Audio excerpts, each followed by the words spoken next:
it down. Can you introduce though to the different entities? Because I think a lot of people get confused. What's the OA versus the SAC wallets versus everything else? Can you just kind of frame this around the different actors that are Yeah, related yeah. here? So the OA is the address in hex that gets the copy of the early unstake penalties or late unstake penalties, and it also got a copy of the bonuses during the mint. And so people, when they talk about OA, they usually just mean whoever they think created hex, or people kind of lump in Richard with OA, but there's really no way to prove that it is or is not him personally. It could be, some other entity. It could be, it could be any number of things, in terms of who controls those private keys. But the OA itself is a private key. It's an address that has, gets the hex from those penalties. And also in hex, which I think people a lot of times bundle into the OA, there's an address called the flush address. And the flush address is where the ETH got sent to from the hex adoption amplifier. So those two are separate. I haven't done a full analysis on the flush address. I think that's probably the most interesting one. The OA, it's kind of, everyone knows what happens. It's distributed, hex to various wallets, and all that hex is just done is sit there. So I think some of it has been staked, but then all the liquid hex ended up just basically in the PulseX sacrifice. So I guess there's not too much. I mean, I haven't really looked in deeply into like all the threads there, but the OA is basically just distributed the hex. The flush address, I think, is a lot more interesting, because if you remember right away, ETH was dispersed in 1,337 increments to a handful of addresses. And that was when ETH was I think $100 or so. 200. So, now that's gone up a lot, but I mean, you saw some of those being sent to, I think Kraken was the exchange that I saw this sent to. I haven't really followed up on any of those addresses, but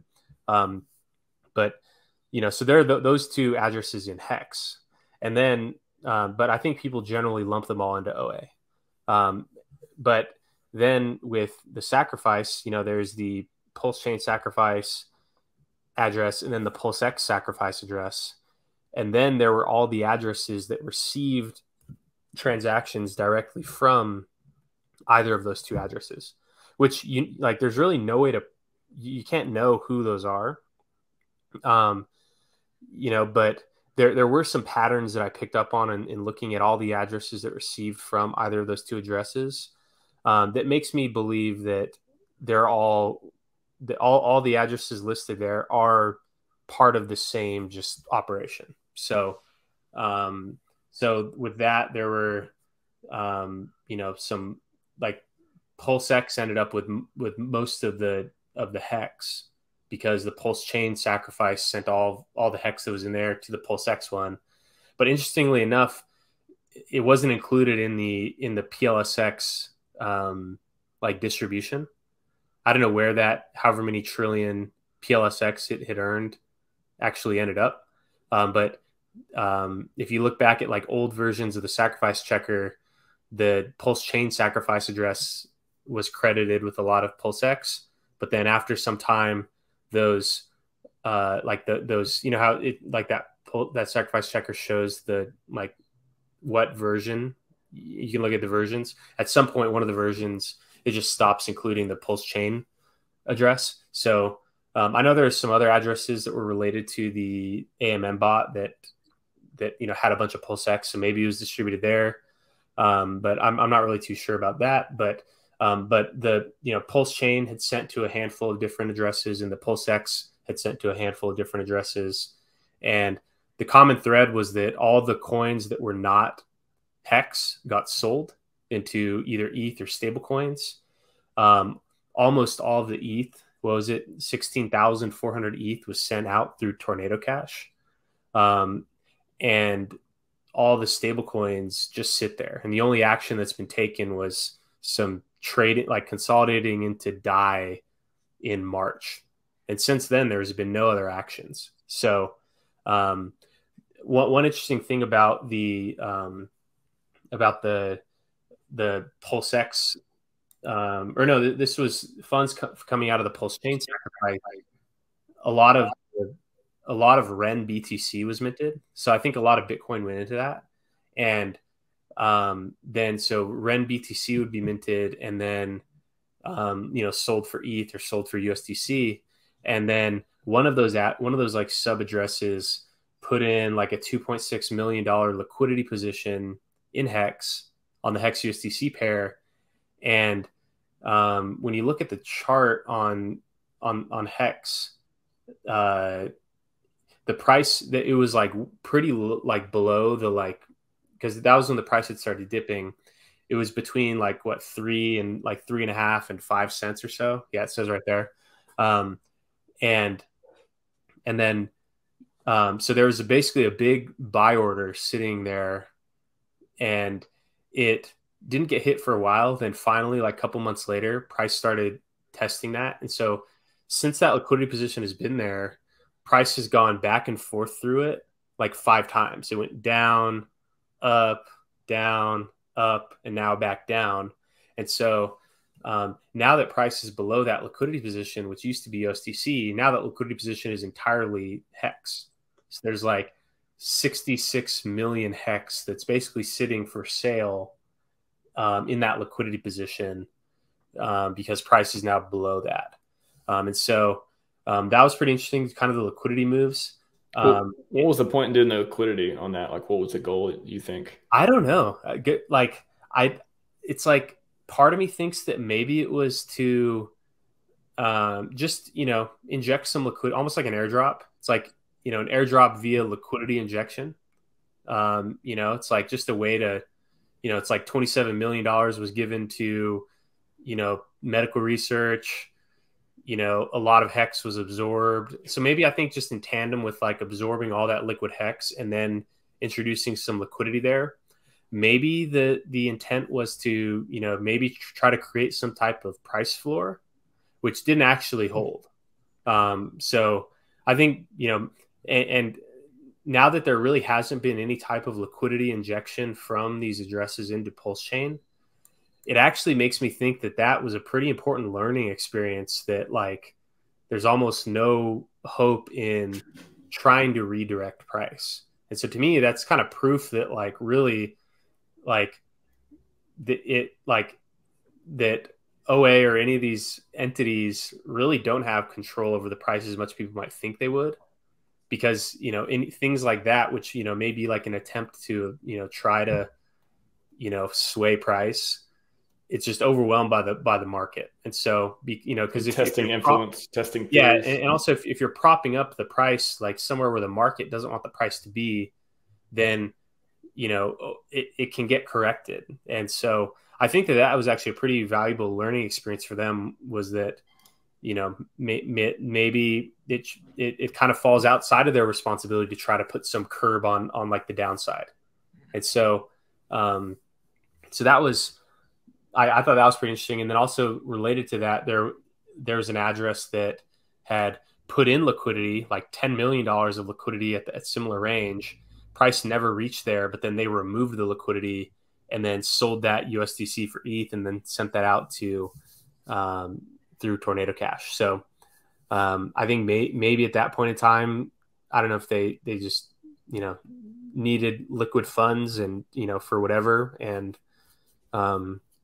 just, decided to pull that liquidity position. But pretty wild. Yeah.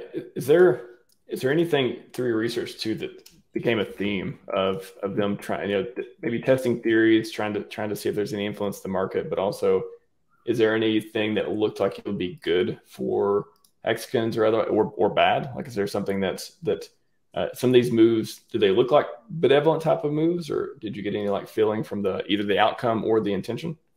Yeah, I mean, I guess the two main things are that all that Hex is still sitting there. So 350 billion Hex just sitting there. Like there's one address that received 1 billion of it, which I didn't know if that, like, at first I thought, because I remember seeing that when it happened. And I was like, okay, maybe that's like what they're going to bridge over, but no bridging has taken place. I mean, like I said, no actions has taken place for now like 5 months. What, April, May, June, almost July, so almost 4 months. And so that I think it would be benevolence. And I mean, just sitting on the stables, I think that kind of puts to rest how the, like, how like just people when they FUD, they're like, oh, Richard stole $1 billion from, and it's like, well, is really like 700 million and 618 million of it is still sitting there. So, it's not like he took all that money and ran. It was like, okay, like what at the time was like 50 million of ETH is now 30 million of ETH had been sent through Tornado Cash. So I think that had to have gone to the developers working on it, other expenses. And I personally think that, of course I have no idea. It's impossible to tell. I personally think that like the flexing and all the like the expensive paraphernalia, I think that was purchased with the ETH that came into the Hex launch through the adoption amplifier. Like that's and so I think that but maybe but there's really no telling, and maybe there's not even a difference between the two sources of funds when you really think about it. But as far as like the sacrificed funds, only 10% of it actually left these wallets.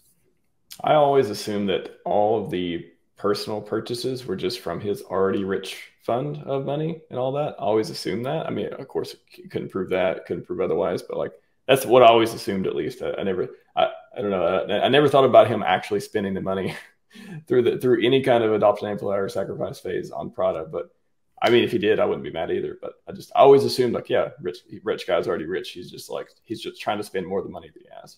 Mm-hmm. Yeah. Do we finally know where the ETH went, Richard? Where did the ETH go, Richard? This is a spreadsheet. Can you point me exactly where the ETH went? Do we know the answer? So the ETH that wasn't sold into stables that are now sitting there, that went through Tornado Cash. So there's really no way to tell.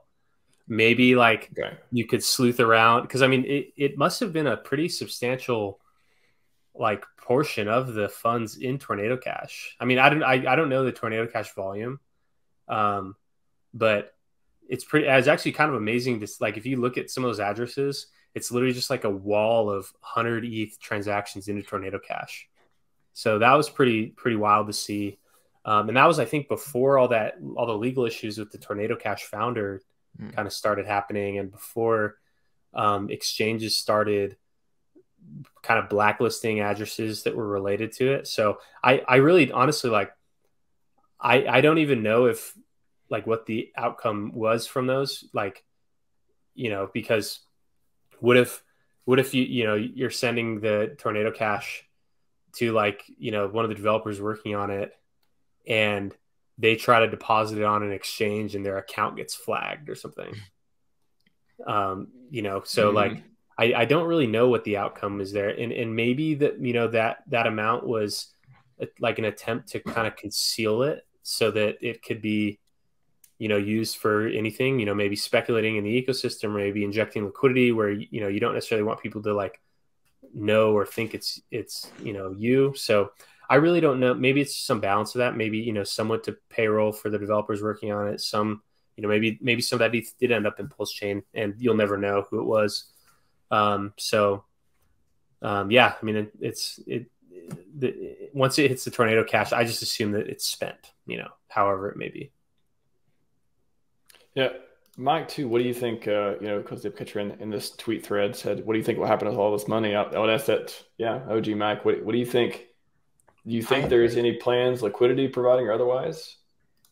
I think, first of all, the most important thing is those stables still inside the address. So I think it's a huge boost of confidence from the community. Like we see that those stables are not being used or not being used yet to pump the price of PulseChain. So that's a good sign. So basically that means the price action that we're having right now is basically within the community.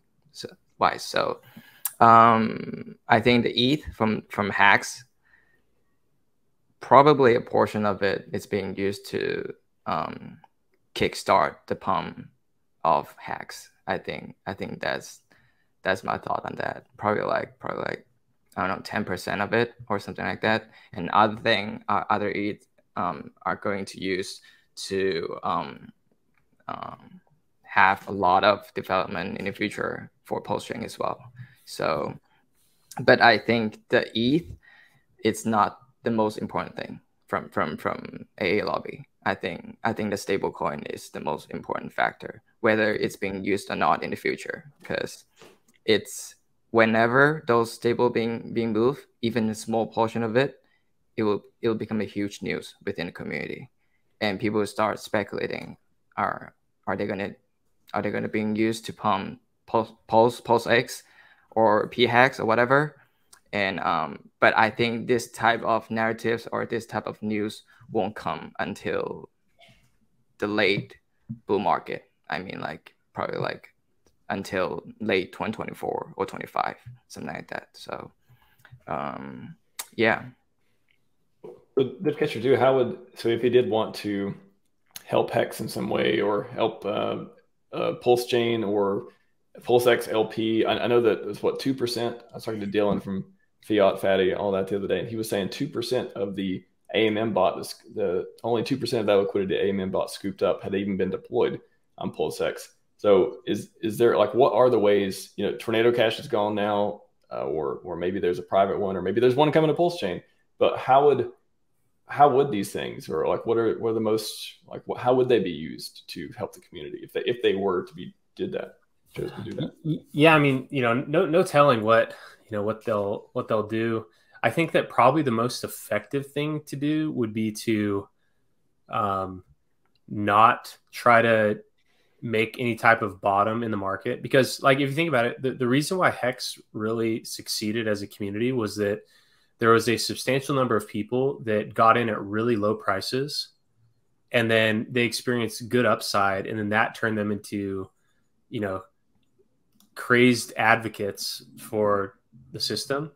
And if he was to try to just put some bottom in to, kind of to appease the people that are already in, who are, just praying for a pump, it kind of limits the number of people that can experience really high upside. And so I think that, like, letting a bottom form more naturally, I think, is probably the best long-term strategy, because it allows there to be some critical mass of people that get in at really low prices that, can kind of turn into that, like, really, really diehard group. And then I think that it's probably best used kind of towards the tail end of, or even like middle to tail end of a bull cycle. Yeah. Because, like, that's the thing that really draws attention. Like, if those funds were used to form some bottom, no one cares. But if those funds were used to take a 1,000x move into a 100,000x move, that's something that can get attention. And it's like a way to kind of like reward the people that participated.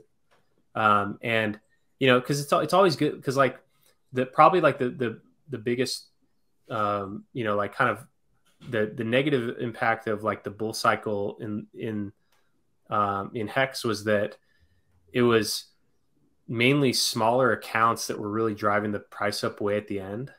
And it kind of sucks when the pump happens at the expense of the person without much money. It's awesome when the pump happens at the expense of someone who can afford to overpay. And it's like, so I think that that's probably, like, the best case. The most strategic thing would be not to try to create any bottom, like, let the bottom form. And then, if they were to ever be deployed in like a more like offensive way, that should be like to kind of put the cherry on top and to kind of bask in the glory.